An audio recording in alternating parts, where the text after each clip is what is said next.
Haïti a accueilli plusieurs missions des Nations Unies au cours des 3 dernières décennies, notamment la MINUSTA. Si certaines de ces missions ont contribué à stabiliser temporairement le pays, elles ont également laissé un héritage lourd de conséquences. Des allégations de violations graves des droits humains, y compris des abus sexuels, ont ébranlé la confiance du peuple haïtien. L'absence de poursuites et de réparation pour les victimes a renforcé un sentiment d'impunité, minant ainsi les efforts de reconstruction. Il n'est cependant jamais trop tard pour bien agir et pour tirer des leçons du passé. En repensant l'approche, nous avons l'opportunité de redorer le blason des missions internationales en Haïti et de construire un avenir meilleur pour le peuple haïtien. C'est dans cet esprit que nous souhaitons voir amorcer une réflexion sur la transformation de la mission de soutien à la sécurité en une mission d'opération de maintien de la paix sous mandat de l'Organisation des Nations Unies.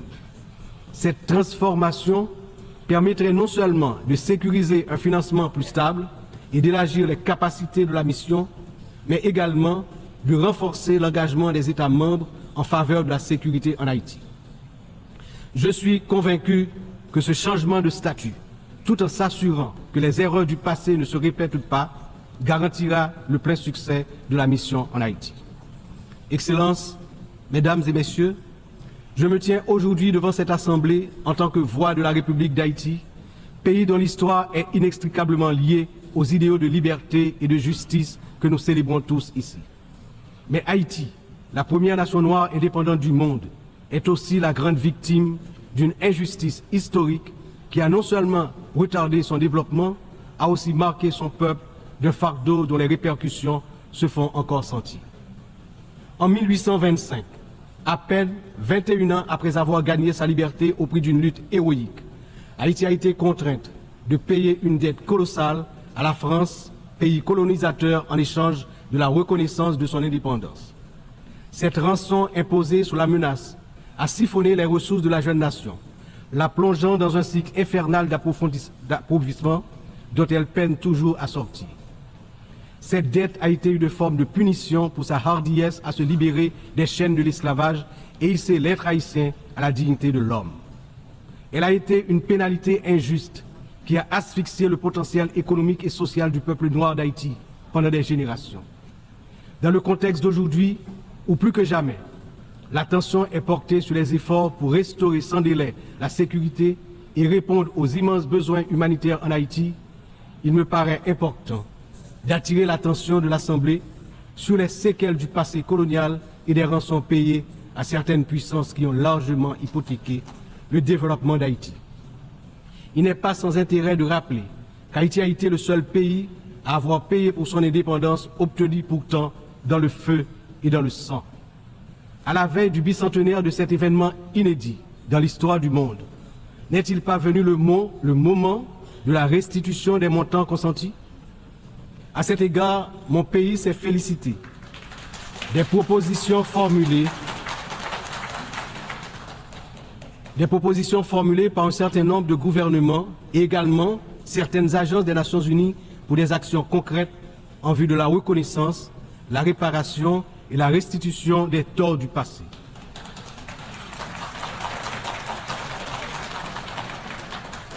Haïti a confiance sans réserve dans l'Organisation des Nations Unies, dont les piliers sont la lutte pour l'égalité entre les peuples et le maintien de la paix entre les nations, pour jouer son rôle notamment dans la mise en place des mécanismes appropriés pour faciliter le dialogue entre les pays victimes de la colonisation et les anciennes puissances coloniales. Ici, à cette 79e session de l'Assemblée générale, Haïti est par mon entremise, non pas simplement pour revendiquer une réparation, mais pour poser une question de principe, celle de la justice immanente.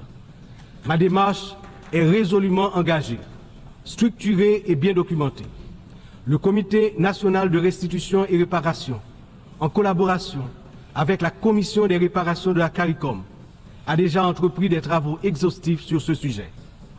Nous demandons la reconnaissance d'une dette morale et historique et la mise en œuvre de réparations justes et appropriées qui permettront à notre peuple de se libérer des chaînes invisibles de ce passé injuste. Excellences, Mesdames et Messieurs, l'histoire nous enseigne que les nations ne se relèvent pas dans l'isolement, mais dans l'union des forces, dans l'engagement résolu à bâtir un avenir commun. Haïti, cette terre qui a offert au monde un symbole de liberté inébranlable et qui a aidé plusieurs nations à se libérer du joug du colonialisme barbare, ne cherche pas la charité, mais la justice, le respect,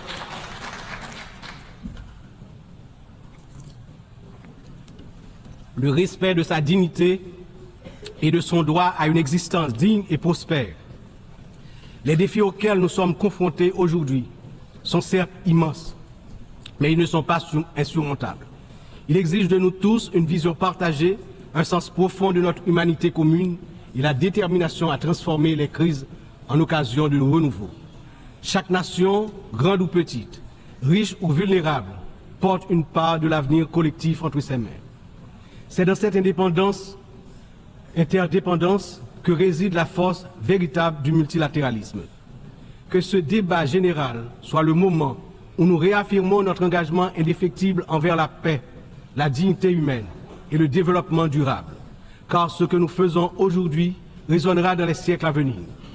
L'histoire jugera la manière dont nous aurons su répondre aux défis de notre temps.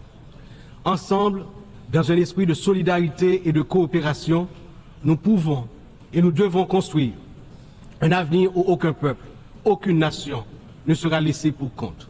Vive Haïti, vive la coopération internationale. Demain, un autre pays, demain, un autre monde. En tant que représentant de la République d'Haïti, porte-parole officielle du peuple haïtien, je me vois dans l'obligation d'attirer l'attention des dirigeants des grandes puissances sur le danger de guerre nucléaire menaçant l'existence des peuples sur tous les continents. Dans cette optique, au nom de la République d'Haïti, je lance un vibrant appel aux chefs d'État de tous les pays membres des Nations Unies pour leur demander d'éviter à l'humanité le péril de la fin de la civilisation sur Terre. Monsieur le Président, Excellences, Mesdames et Messieurs, je m'exprime aujourd'hui avec l'expérience de plusieurs années consacrées au service de mon pays. Mon parcours politique, profondément ancré dans l'histoire d'Haïti, m'a permis de traverser de nombreuses épreuves, toujours avec un même objectif: le progrès de mon pays, la fierté, la dignité restaurée et le bien-être du peuple haïtien meurtri. Ayant présidé le Sénat de la République de 1995 à 2000, puis ayant été témoin de moments critiques de notre histoire politique, j'ai vu de près les défis auxquels notre nation a été confrontée.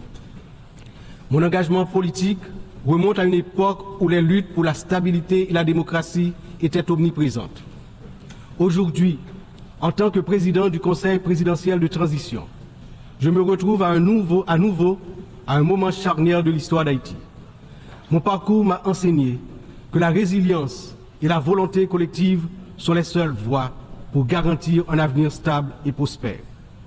C'est avec cette vision, ce dévouement et la force que confère cette riche expérience politique que je m'engage à conduire la transition, déterminée à mener Haïti vers la paix, la sécurité et la démocratie participative, par la tenue de la conférence nationale, le renouvellement du personnel politique à travers des élections libres, crédibles, transparentes.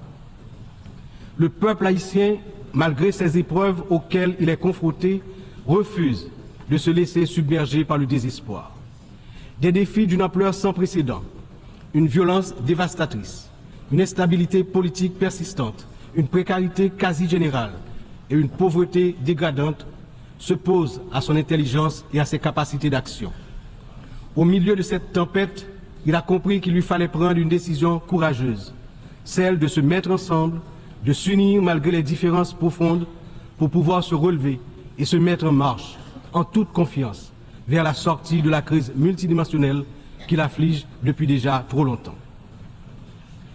La création du Conseil présidentiel de transition est une matérialisation de cette décision, un exemple tangible de cette volonté de se réconcilier avec soi-même.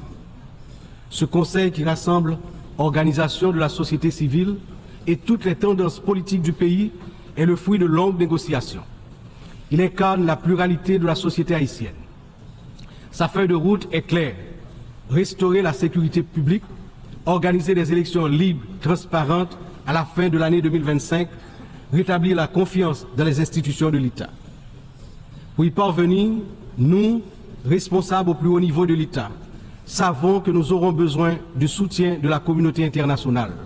Mais d'abord, nous devons compter sur nous-mêmes, sur notre résilience, notre capacité à surmonter les divergences, les divisions internes. Il est important de souligner que la résolution des problèmes d'Haïti repose avant tout sur les épaules du peuple haïtien. Il est de notre devoir, en tant que nation souveraine, de prendre en main notre destin, de surmonter les divisions et de construire ensemble un avenir de paix